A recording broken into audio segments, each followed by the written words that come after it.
"You're late," my mother said as she stepped onto the porch, pulling her suitcase behind her. I glanced at the clock on the dashboard. It was only 6:02 a.m., 2 minutes past our agreed-upon departure. 2 minutes isn't exactly late, Mom, I said, trying for a smile. I got out of the car to help with the luggage, but then I saw my sister, Lila, emerge from the house, her own suitcase in hand. My smile froze. "What's going on?" I asked, trying to keep my voice level. My mother turned to me, her expression far too cheerful for the situation. "Oh, Willow, we've decided Lila will be going instead of you. She's been so stressed lately, and she really needs this trip." My chest tightened. Instead of me? My mother had been planning this for years. I had paid for everything. She waved her hand dismissively, as if I had pointed out something trivial. "We appreciate your generosity, sweetheart, but you always work so hard. You can take another trip later. Lila needs this right now." Lila didn't even have the decency to look guilty. She just smirked, shifting her weight to one hip.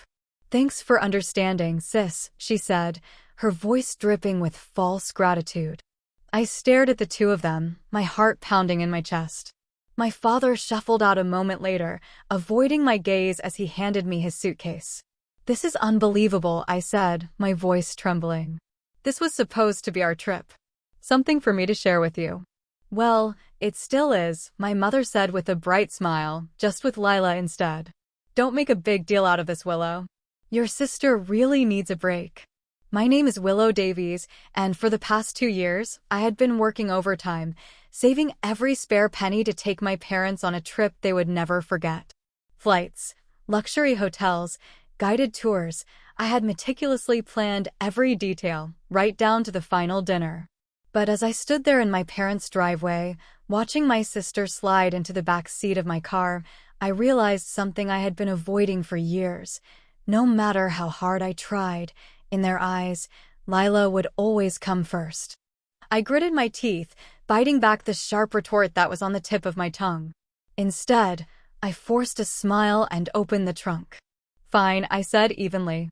"If they want to prioritize her over me, so be it. They can go with her.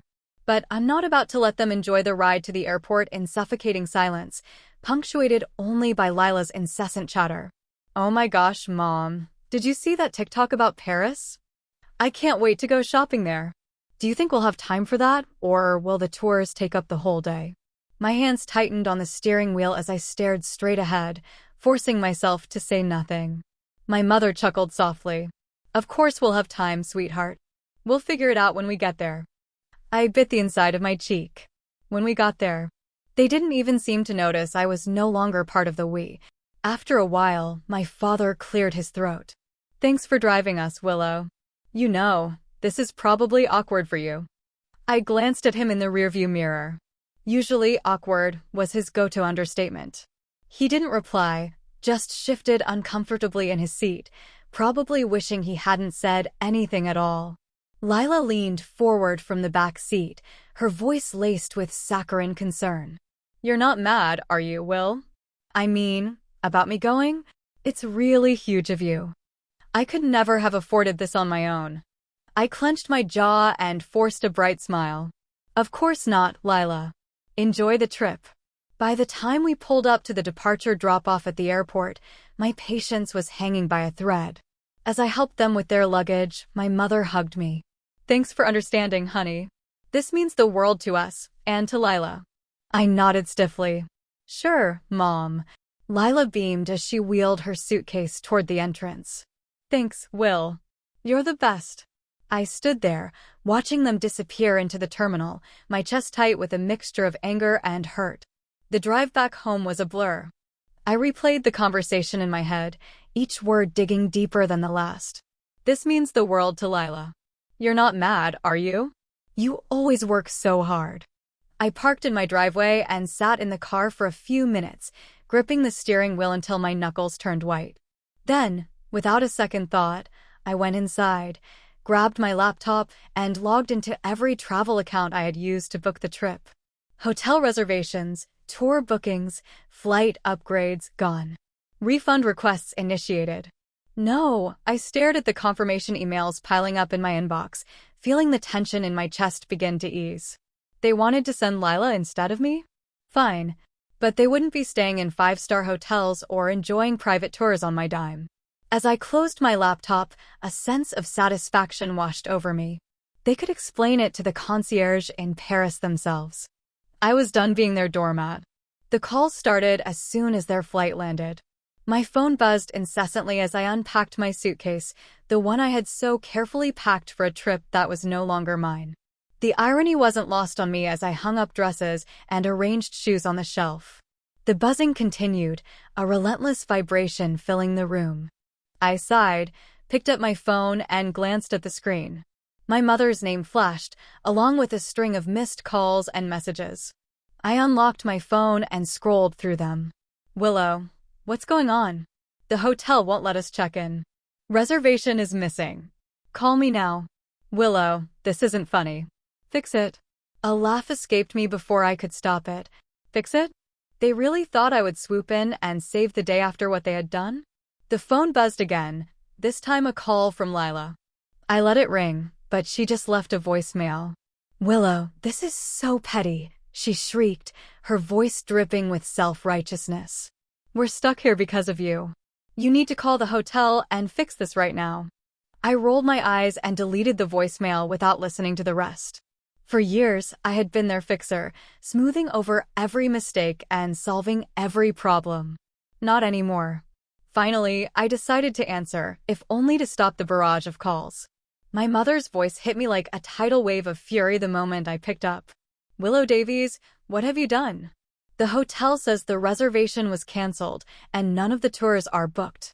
I let her rant for a minute before calmly replying, oh really? That's odd. I paused for dramatic effect. I wonder why that could be? Don't you get smart with me, she snapped. You did this. Why would you do something so selfish? Selfish? I echoed, a touch of sarcasm lacing my tone. Maybe because you decided to take Lila instead of me? You're lucky I even drove you to the airport. We thought you'd understand, she wailed. Understand what? I asked, my voice rising.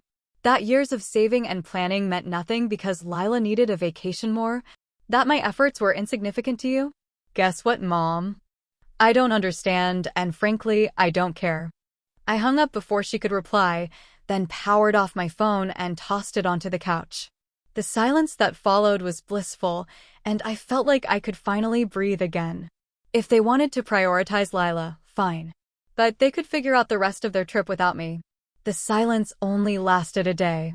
By the next morning, my landline was ringing off the hook with calls, and my email inbox was overflowing with messages. At first, I ignored them, spending the day cleaning my house and working on projects I had put off. But curiosity eventually won. That evening, I turned my phone back on, bracing myself for the storm of messages from my mother. Willow, you've gone too far. Your sister is crying and your father is furious. We can't get into any of the hotels you booked. From Lila, you're acting like a child. I don't understand why you're making such a big deal out of this. Just fix it. And finally, from my father, we need to talk. This isn't right. I turned off my phone again, shaking my head. For years, I had been the one to smooth things over, to make sure everyone was comfortable and happy. Now that I had taken a step back, they didn't know how to cope. I poured myself a cup of tea and sat down at the kitchen table, letting the simmering anger wash over me. How dare they expect me to clean up their mess? How dare they act like I was the one in the wrong? The phone rang again a few minutes later, and this time I answered. Willow, my mother shrieked before I could even say hello. This isn't funny anymore. We're stranded. Do you know how embarrassing this is? I took a slow sip of my tea. Embarrassing, you think? Try saving for years, planning every detail, and then being told you're not even part of the trip you paid for. Don't be dramatic, she snapped. Lila needed this more than you, and now she's beside herself. Well, now she can figure things out for herself, I said evenly. You made your decision, Mom. You wanted to take Lila instead of me. Fine, but don't expect me to fund her vacation. We're family, she hissed. We don't do this to each other. I gave a bitter laugh. Funny, I was thinking the same thing. Lila's voice piped up through my mother's muffled sobs in the background. Just hang up on her, Mom. She's being impossible. That did it. That was the final straw. Enjoy your trip, I said, my voice icy. Oh, wait. You can't, can you? Because this isn't your trip. It was mine. And now it's no one's. Goodbye. I hung up before she could reply and turned off my phone again. Throughout the rest of the evening, I felt a strange mix of anger and relief. Anger that they had put me in this position, but also relief that I had finally stood up for myself. They could call me dramatic all they wanted. For the first time in my life, I hadn't let them take advantage of me. The next few days were quiet with my phone turned off. I finally had the space to think clearly, free from the constant guilt trips and accusations. I spent my morning sipping coffee on the back porch, enjoying the peace I had been craving for so long. My afternoons were filled with work and catching up on little projects I had been putting off, things that reminded me of my competence when I wasn't bogged down by their endless demands. But by the third day, curiosity got the better of me. I turned my phone back on and saw over a dozen voicemails waiting. The first few were from my mother, each one more frantic than the last. Willow, you need to call me back right now. This has gone too far. I can't believe you would do this to us. We're your parents. How can you treat us like this? Then came a message from Lila, her voice dripping with the entitled indignation I had come to expect. This is so petty, even for you. You're ruining everything. Fix it, Willow. And finally, my father's voice, softer but no less pointed. Willow, your mother doesn't understand what's happening. Please just call us back so we can sort this out. I hesitated before listening to the last voicemail. It was a long one from my mother. Her voice was smaller this time, laced with a weariness that almost sounded genuine. Willow, she began. We're back at the airport. The trip is ruined now, and I hope you're happy with yourself. Your sister is beside herself, and your father and I are beyond disappointed. Just call us when you're ready to talk. I deleted the voicemail without replying. I wasn't ready to talk, and frankly, I didn't know if I ever would be. This wasn't just a momentary lapse in judgment. It was the culmination of years of them putting Lila first and expecting me to accept it with a smile. The cracks had been forming for years, even if this trip was the breaking point. That evening, Grace stopped by unannounced, bringing 2 cups of coffee and an unmistakably curious look. I heard about what happened, she said, placing a cup on the table. Your mother called me yesterday. Of course she had. My mother was always good at enlisting allies when she wanted to guilt-trip me into compliance. Oh, yeah, I asked, taking a sip. Grace shrugged, a knowing smile playing on her lips. I told her you were probably busy and would get back to her when you were ready. I laughed, shaking my head. You're the best. No, you're the best, she said, her voice suddenly serious. Because you finally stood up for yourself, Willow. I know how hard that was. Don't let them drag you down. Her words lingered long after she left. Grace was right. I had spent too much time trying to please people who never seemed to appreciate my efforts. It was time to break the cycle, once and for all. As the weekend arrived, I felt a strange sense of clarity. The anger was still there, simmering beneath the surface, but it was mixed with something I hadn't felt in years: freedom. Freedom from their endless expectations, freedom from being the family fixer, freedom to finally live life on my own terms. But as expected, the silence didn't last. By Sunday afternoon, I finally received a call I decided to answer. It was my father. Willow, he began, his voice heavy with exhaustion. Your mother wants me to call. She thinks you'll listen to me. Please, just talk to us. I leaned back in my chair, a sigh escaping me. Look, Dad, things have gotten out of hand. Mom is upset, Lila is angry, and yes, it's a mess. But you're better than this. His tone sparked a fresh wave of anger within me. Better than what, Dad? Standing up for myself? Not letting them walk all over me anymore. That's not what I meant, he said quickly. It's just, you've always been the reasonable one, the one who keeps everything together. This isn't like you. I gave a bitter laugh. You're right. It's not like me. Because the old me would have caved and cleaned up your mess. You stopped, and for a moment, I thought he finally understood my point. But then he said, "You're punishing the whole family over one decision." One decision? I repeated, my voice rising. You want to talk about one decision? How about the decision you and Mom made that I wasn't important enough to go on the trip I planned? How about the decision to replace me with Lila like I didn't matter? That's not what we were trying to do, he said defensively. We just thought Lila needed it more. Of course you did, I snapped. You always think she needs more attention, more support, more everything. And I'm always the one expected to sacrifice for her. No more. The silence on the other end of the line was deafening. Finally, he said, I don't know what you want me to say. I don't need you to say anything, I replied, my voice tight. I just need you to understand that from now on, I'm not the afterthought anymore. I'm the priority. Goodbye, Dad. I ended the call and placed my phone down, my hands shaking. The rest of the day, I let myself feel everything, the anger, the sadness, the relief. It wasn't easy, but it felt like the beginning of something new. I was no longer the family fixer, and I wouldn't be again. They could figure out how to clean up their own messes. When my parents and Lila finally returned home, I was waiting for them at their house. I had parked in their driveway, sipping coffee and feeling surprisingly calm as I watched their taxi pull up. Their faces were a mixture of exhaustion and resentment as they stepped out, pulling their suitcases behind them. Lila was the first to speak. Well, I hope you're happy, Willow. I raised an eyebrow, still sitting on the porch swing.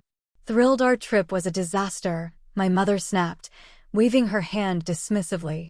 We spent the whole week in terrible hotels and eating awful food because we couldn't afford anything decent. And don't even get me started on the tours. Oh wait, there weren't any. Do you know how embarrassing it was to arrive and be told there were no reservations? I took another sip of my coffee, letting their complaints wash over me. Sounds rough, I said finally, my voice even. But you wanted to take Lila, remember? I'm sure you all had a wonderful bonding experience. That's not the point, Willow, my mother retorted, her voice rising.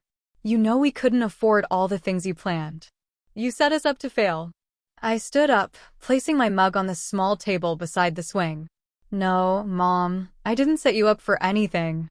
I planned a trip for the three of us, something special I had been saving for years. You were the one who decided to cut me out at the last minute. Finally, my father spoke.